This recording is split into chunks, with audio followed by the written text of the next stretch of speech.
One.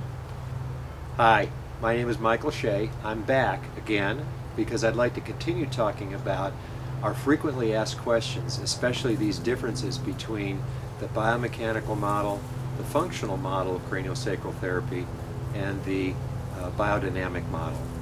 So in the last video, I tried to give you a little bit of the history of the cranial concept and how it started with the biomechanical model.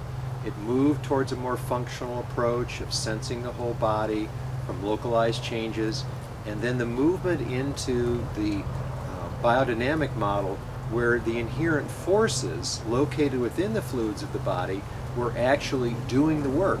They were doing the healing work without the necessity of excessive force and pressure from the therapist.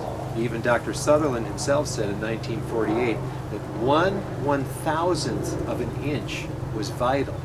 And what he meant by that is that we had to allow our hands to become extremely subtle in our palpation, because the palpation is going to be more observational.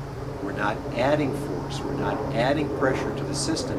We're listening to how the system organizes itself around its own inherent ability to heal itself.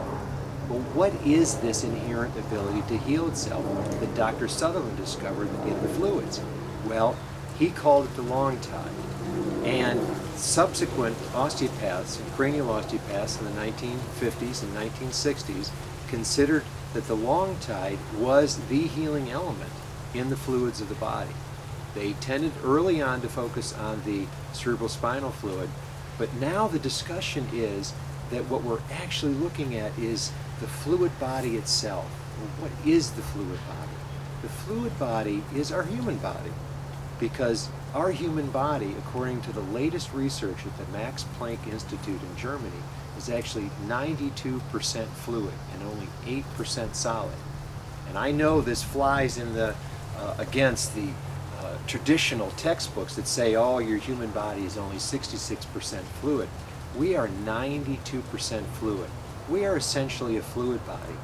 And one of the things that I like to say in class is, I've been in the bodywork field now for 30 years, and for the first 20 years, I learned how to work on 8% of the body. And now, I'm learning and teaching how to work on 92% of the body. So, this is the focus in biodynamic practice, as opposed to all the other schools of craniosacral therapy. We only exclusively work with the fluid body and the fluid compartments of the body, especially the blood. The blood is actually the interface between all the fluids of the body, as well as the other end of the spectrum, all the tissues and bones of the body. But what is this intrinsic force? What is this long tide? Well, nowadays, especially the way I write about it, I talk about primary respiration, because my teachers in the lineage of biodynamic work have talked about it being a primary respiration. It's a breathing motion. It's a tide-like motion. It's a breathing motion.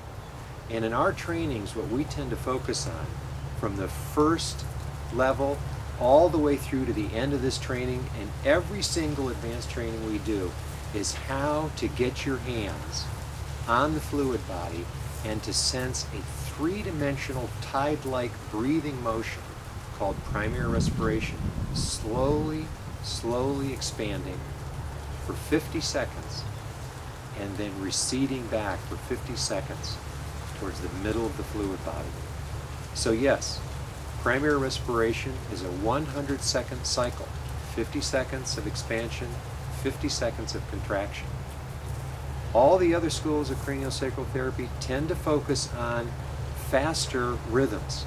And while those faster rhythms are valuable in terms of the organization of the human body and the stability of the central nervous system, it is felt that primary respiration and the long tide were the original forces that actually helped us grow when we were conceived and grew as an embryo when we were 98% fluid.